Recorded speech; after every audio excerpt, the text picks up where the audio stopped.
My name is Wade. I'm 32 years old, living in a modest apartment just outside Chicago, and I co-founded a fintech company now worth tens of millions. But that's not the story people know about me.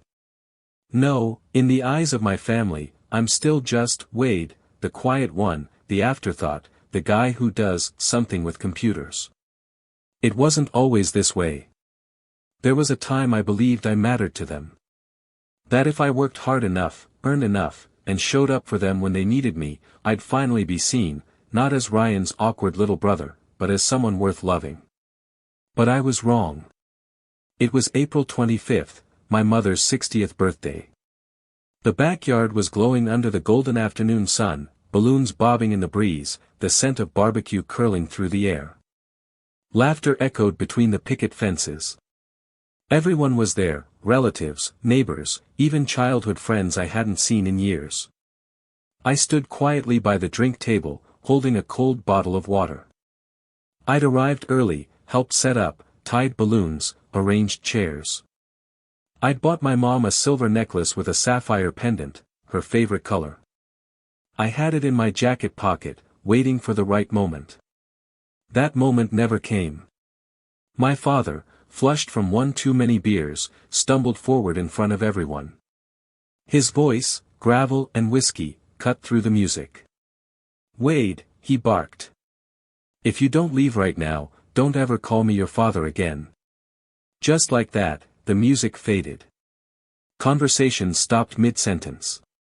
Even the kids froze in place. I looked around, dozens of eyes on me. Some confused. Some embarrassed for me. My own mother lowered her gaze. And my older brother Ryan. He didn't say a word. I should have shouted something, should have told them about the company I built, the money I'd funneled into their bills without a single thank you, the birthdays and holidays I'd spent alone, still wiring money when the power went out or the roof caved in. But I didn't. I couldn't. My voice caught in my throat. So I turned. Walked across the grass, my shoes muddy from last night's rain. My father's voice echoed behind me. Laughter followed. Then silence. But just before I reached the gate, a voice rang out behind me. Two words, soft, stunned, and yet louder than everything else that day. "Hey, boss." I stopped. Did I just imagine that? I didn't turn around. I didn't need to. It was Emily. Ryan's girlfriend. And one of my employees. The walk to my car felt like a funeral march. My heartbeat echoed in my ears, not from shame, but from something far deeper. The realization that I had never truly belonged in that house. Not even to the people who raised me. Emily's words hung in the air like a question no one knew how to answer. I knew what they meant. But they didn't. Not yet. When I pulled away from the curb, my phone buzzed, once, then again. I didn't answer. I couldn't bear to. That night, in my apartment, I sat with the necklace still in my pocket. The silver box unopened. The pendant I'd bought in hopes that, for just one moment, I'd matter. I stared at the dark ceiling, thinking about everything. 2 years. That's how long I'd been paying their utility bills, their cable, the roof repair after a bad storm. $15,000 gone without a thank you. My mom hadn't called me in over a year. My dad. Only when something broke. Ryan never once said, "How's the company going?" I'd missed birthdays, Thanksgivings, Christmases. And they never noticed. I thought maybe Mom's birthday would be different. That I'd get some sliver of acknowledgement. But instead, I got exile. Kicked out. Disowned. Shamed in front of people who used to call me Little Wade. And for what? Because I wasn't Ryan. I wasn't charming, loud, or brimming with stories about fancy banking jobs and downtown condos. I was just the guy who did something with tech. That night, something inside me broke, not with rage, but with exhaustion. The next morning, I logged into my online banking and cancelled every automatic payment tied to my family's house. No more electricity. No more water. No more internet. No more free ride. They didn't see me as family. So I'd stop being their silent lifeline. Let them figure it out. 3 days after the party, my phone buzzed again. This time, I answered. It was Mom. Wade, the house lost power. Did you cancel the bills? She didn't ask how I was. Or why I left. Just straight to the consequences. Ryan doesn't have money this month. He's struggling. And we've got medical bills. You know that. I wanted to scream. Did you know Dad disowned me in front of everyone? Silence. Did you know I've been paying your bills for 2 years? More silence. Finally, she whispered. Wade, don't bring that up now. Just, fix this. That's when I knew. To them, I wasn't Wade the son. I was Wade the ATM. That same evening, Ryan messaged me. Long paragraphs filled with blame. Why didn't you tell me you were Emily's boss? You embarrassed me. You made Dad and Mom look stupid. You should have warned us. Not one word about what Dad had said. Not a single question about how I felt. Emily had followed up with a simple email. I didn't know they didn't know. I'm sorry. No blame. Just truth. And that's when something else hit me. Emily didn't just call me boss to show off. She said it out of instinct. Because to her, and to everyone at my company, that's who I was. A leader. A builder. A man who created something from nothing. And my family didn't even care enough to ask what I did for a living. But the town cared. Oh, they cared. Because a week later, I got a message from an old classmate. Everyone's talking about you, man. The guy who built $1 million company and got kicked out of his own mom's party. And just like that, the rumors began to spread. I didn't set out to get revenge. Not at first. But sometimes, justice begins with finally choosing yourself. After the calls, the texts, and the guilt-tripping messages faded, I took a long look at myself in the mirror. For 32 years, I played the quiet one. The fixer. The forgotten child with a credit card and an aching need for approval. But no more. That day, I printed out a ledger. A clean, itemized breakdown of every dollar I had spent on my family over the last 2 years. It was longer than I expected. Broken water heaters, surprise dental work for Dad, a new garage door they never told me was too expensive to fix. $15,482.67. And not a word of gratitude. I slid the paper into a folder. Not to confront them, yet. But to remind myself that I hadn't imagined it. That this wasn't about petty revenge. It was about proof. I started talking to my attorney. At first, just casual questions. If someone owes you money, but you didn't have a formal agreement. He raised an eyebrow. Family? I nodded. Then you're not talking legal debt, he said. You're talking emotional theft. That phrase stuck with me. Emotional theft. I'd spent my adulthood bleeding support into a house that never held a place for me. And for what? Shame. Disownment. Silence. So I made a decision. If they only valued me for what I could give, then I'd turn that currency into leverage. I drew up a list. Not of petty payback, but of boundaries and terms. I would no longer pay a cent unless there was a legal contract. If they wanted financial help, they had to acknowledge what I'd already done. And if they wanted access to the money they'd come to depend on, I wanted something back, the house. Not out of greed. But because I was done giving for nothing. The house was old, suburban, 2 stories, with a wide porch and a leaky basement. It wasn't worth millions, but it was a piece of my childhood.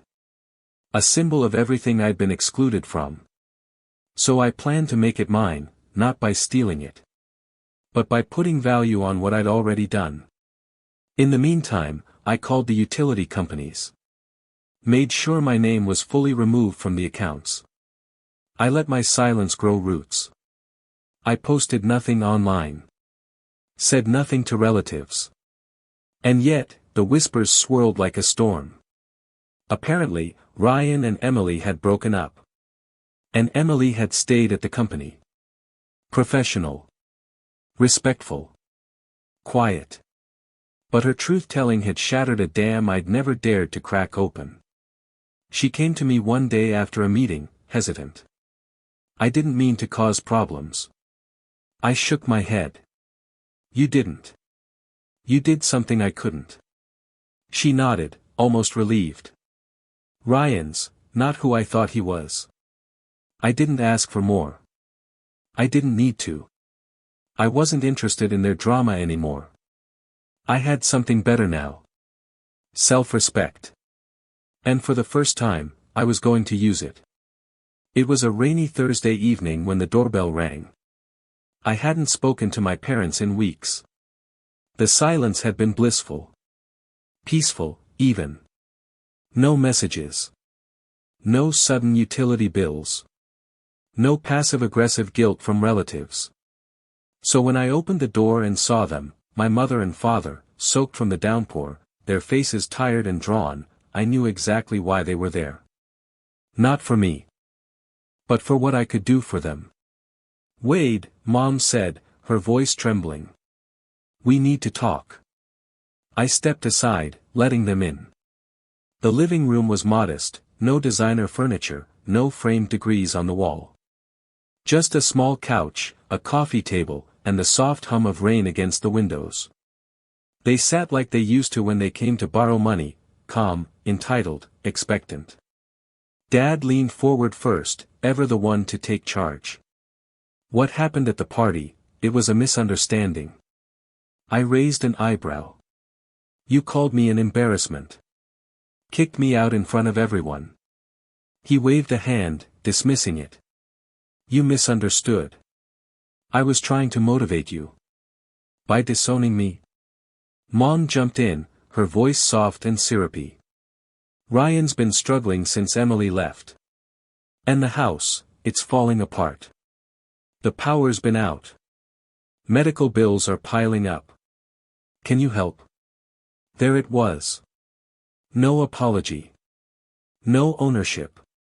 Just another request for me to step back into the role of the invisible provider. I reached for the folder on the table, the one with the $15,000 breakdown, and slid it across to them. That's what I've already paid. Quietly. For 2 years. Dad didn't touch it. Mom looked away. I'm not your wallet anymore, I said, my voice calm. But I will help. With conditions. Dad's jaw tightened. Conditions? If I'm expected to support this family financially, I want the deed to the house transferred to my name. Legally. Ryan contributes $1,000 a month. I'll match it with $2,000. Mom blinked like I'd slapped her. You put conditions on your own parents, she whispered, as if the very idea were a betrayal. You put conditions on your love, I replied. I'm just matching the energy. Dad stood, face red with rage. Ungrateful. After everything we've done for you. What have you done for me? I asked. Tolerated me at holidays. Ignored my birthday. Used me when it was convenient. He opened his mouth, then closed it. Mom just sat there, silent tears on her cheeks, but no apology on her lips. You want help? Fine. But respect comes first. They left not long after, Dad storming out, Mom hesitating at the door. You've changed, she whispered. No, I said. I've just stopped pretending you ever saw me. As the door closed, a strange feeling washed over me, not guilt, not sorrow. Relief. The execution had begun. Not out of revenge, but justice. In the next part, Wade's conditions trigger a chain reaction that turns the family dynamics upside down. But when a hidden will surfaces and Ryan lashes out publicly, a shocking truth about the house, and Ryan's own downfall, threatens to destroy what little they thought they had left. A week passed. I didn't hear from them. I didn't expect to. The silence was nothing new. But this time, it didn't feel like abandonment, it felt like control. Then, on a Tuesday afternoon, I received a call from an unknown number. I almost ignored it, but something made me answer. "Is this Wade Callahan?" the voice asked.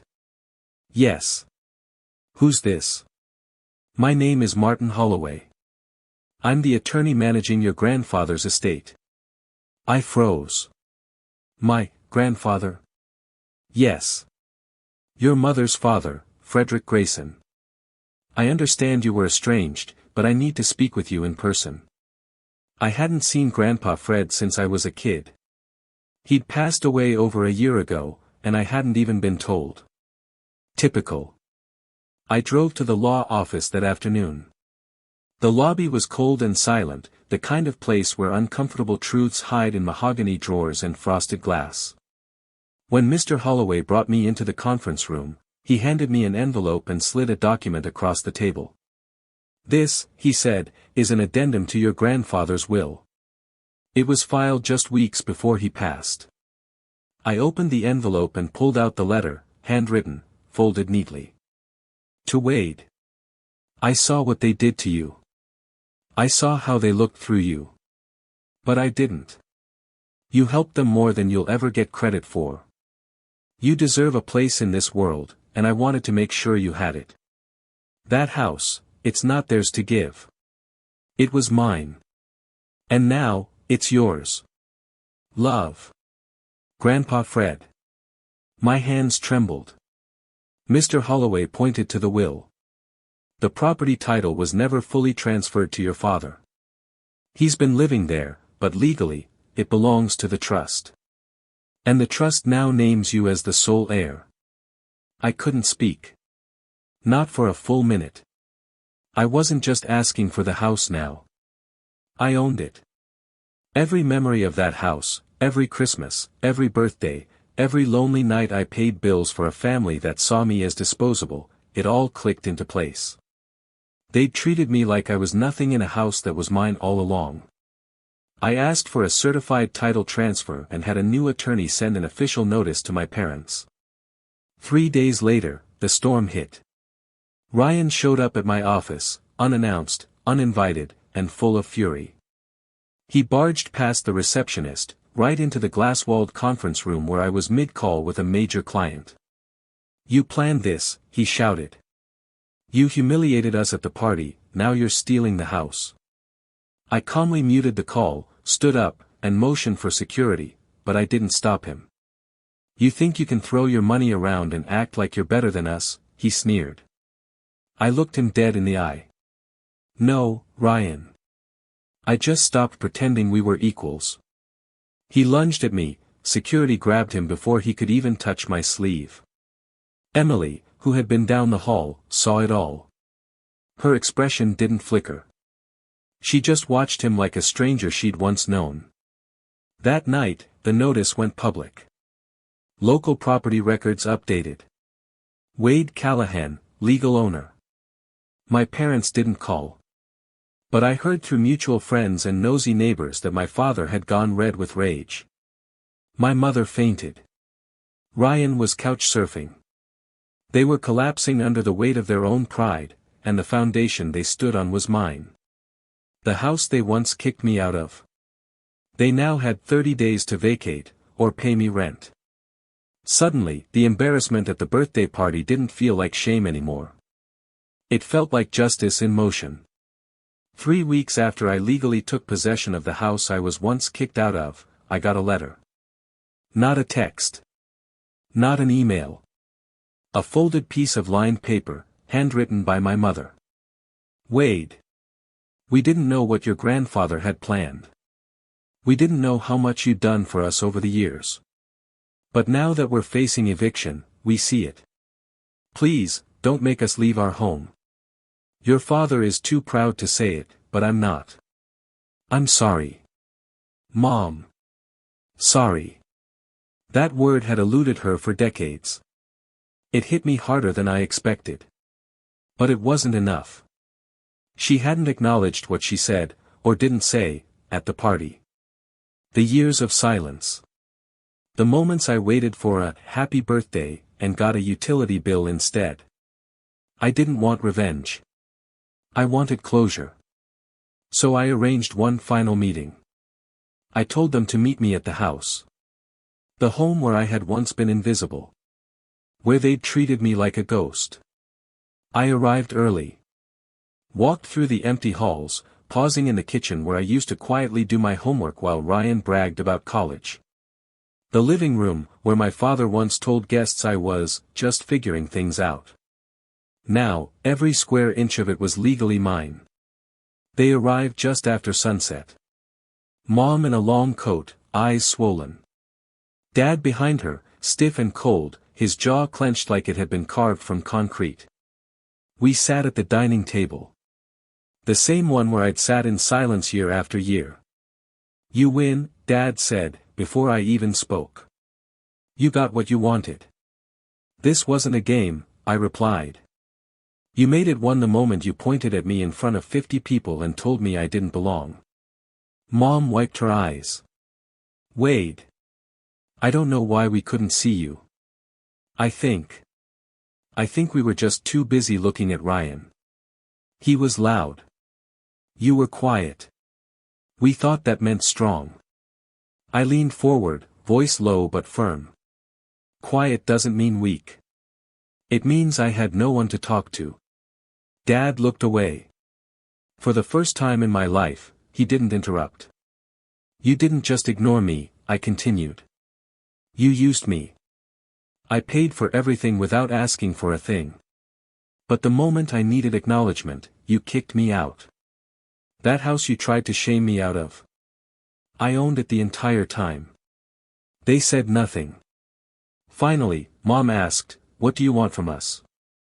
It was the question I'd been waiting for. But this time, I didn't want money. Or power. I didn't even want them to stay.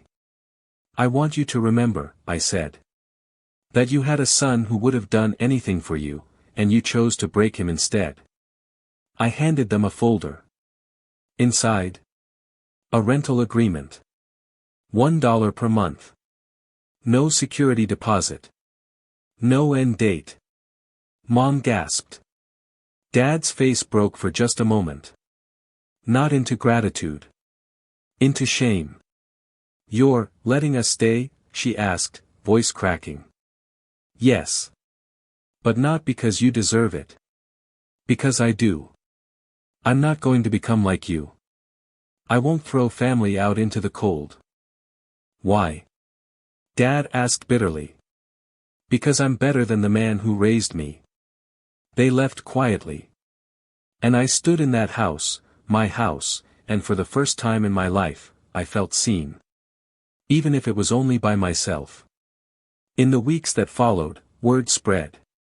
The story of the tech guy who took back his family's home, not with anger, but with grace, circulated through town. Some said I was cold. Others said I was justified. But the ones who mattered. They called me something new. Boss. Emily stayed on at the company. She never brought up the party again. But in every meeting, every respectful glance, every moment of silence where others once spoke over me, she reminded me that dignity doesn't come from being the loudest voice in the room. It comes from standing your ground when it matters. I never reinstated the utility payments. Never paid another cent for a family that once called me shameful. But I never raised the rent either. Let them live in that house. Let every room remind them of the son they cast out, the son who built something real, and returned not with vengeance, but with terms. My terms. In the end, truth has a way of surfacing, even if it comes twisted through pain and betrayal. As one wise voice once said, sometimes your greatest enemy was once your closest ally. If this story struck a chord with you, let us know in the comments. And don't forget to subscribe, share, and spread the word, because justice deserves to be heard.